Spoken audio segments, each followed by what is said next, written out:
Querido futuro yo, debe ser 2030 y debes tener entre 26 y 27 años. Hace no mucho debiste haber terminado la universidad, tal vez obtuviste un título subsecuente también.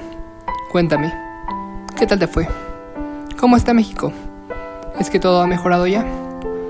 En mi tiempo es 2020. No ha sido un buen periodo para la mayoría. El mundo se encuentra paralizado a causa de la pandemia de COVID-19 que emergió a principios del año. Primero, China. Después, Italia, España y algunos otros países europeos. Tan solo era cuestión de tiempo para que la enfermedad llegase a Estados Unidos y se propagase por el resto de Norteamérica y América Latina.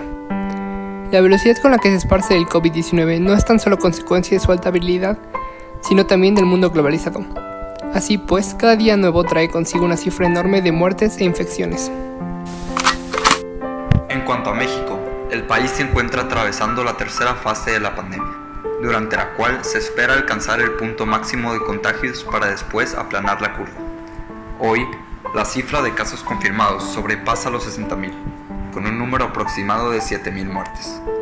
Es importante recalcar que a diferencia de los países de primer mundo, donde ya se presentó el virus, México no posee un sector de salud capaz de tratar simultáneamente a semejante número de infectados. Es por esto que se ha declarado una situación de emergencia nacional, en la que cada habitante del país tendrá que cumplir un periodo de cuarentena en favor del bien común. Sin embargo, en las últimas semanas se han presentado una serie de problemáticas que afectan negativamente el plan presentado por el subsecretario de Salud. En primera, el sector informal de la economía mexicana, que emplea un 56.3% de la población ocupada, representa un 24.4% del Producto Interno Bruto del país, de acuerdo con el periódico El Economista. No obstante, dicho sector se encuentra incapacitado durante el periodo de cuarentena, por lo cual es incapaz de contribuir tanto al desarrollo económico del país como a sí mismo. Empleados domésticos, mercaderes ambulantes y demás han perdido su principal fuente de ingresos y no poseen los recursos suficientes para atravesar el periodo de cuarentena sin empleo o remuneración alguna. En México, el trabajar desde casa es un lujo que los trabajadores que viven al día no se tienen permitido. Aunado a esto, ha nacido una ola de individuos que mantienen la creencia que el virus es inocuo o inexistente, llamando falacias a los hechos documentados sobre la situación actual. Dichos individuos se niegan a respetar el periodo de cuarentena, alargando así dicho plazo de tiempo. El pronóstico tanto para México como para el resto del mundo es complicado. China, una de las economías más importantes actualmente, cesó la importación de materia prima y como consecuencia, dicha materia prima perdió valor. La repentina devaluación de la moneda de países exportadores de materia prima nos muestra el frágil estado de la economía mundial. Es claro que el balance económico entre países se verá afectado por la baja exportación e importación de productos. Tal es el caso de México, cuya materia prima, el petróleo, ha saturado su mercado y perdido valor. El precio del barril de petróleo mexicano actual se registra como el más bajo que ha sido en la historia. Recordemos que este producto exportado, sin embargo, es tan solo el tercer agente económico más grande para la economía mexicana.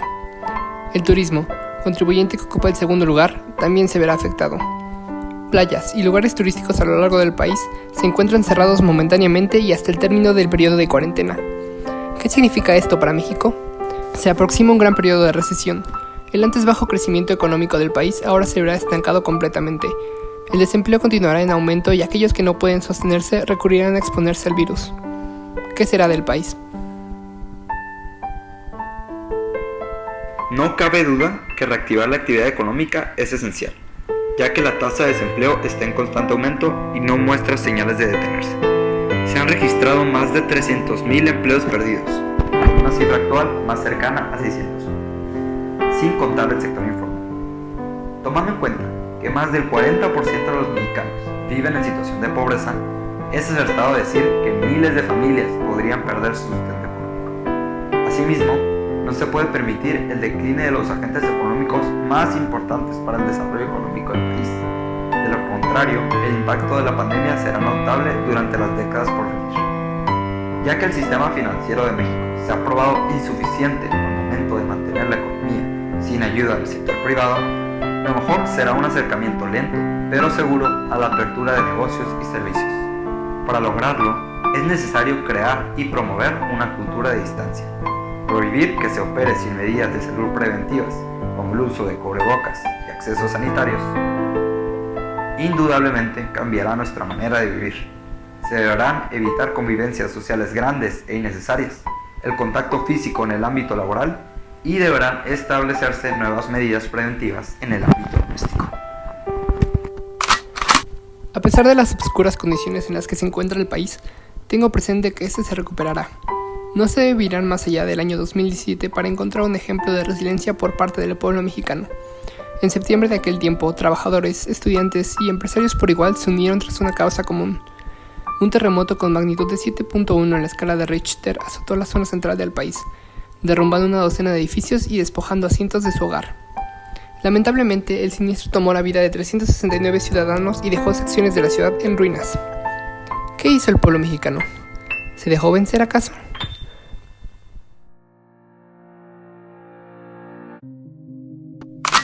No. Rápidamente y sin pensarlo dos veces, miles de habitantes comenzaron a levantar los escombros y buscar supervivientes entre los mismos. A mitad de lo que se considera uno de los eventos más fúnebres en la historia del país, la fuerza colectiva del mexicano brilló como el rayo de sol que hace secuela a la tormenta. En medio de la destrucción y el caos, se observó la solidaridad y resiliencia de la que es capaz este país. Creo yo que lo veremos una vez más. Es momento de que el pueblo mexicano encuentre la unión nuevamente y persevere a través de estos tiempos difíciles. Creo yo que así será. Por mi parte, me comprometo a resguardarme en casa y respetar la política de cuarentena impuesta por el gobierno. Por el momento, la mejor opción será apegarme a esta nueva realidad y esperar que aquellos con el lujo de hacer lo mismo sigan en mi ejemplo. No cederé a la ignorancia o a la desesperación. En su lugar, me mantendré fuerte y motivado durante este periodo de rezago, ansiando su fin.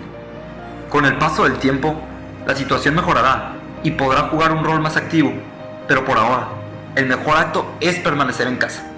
Estoy seguro que México se alzará de nuevo, quizá incluso mejor que antes. Aún así, me gustaría deshacerme de la incertidumbre. Cuéntame, ¿lo logramos?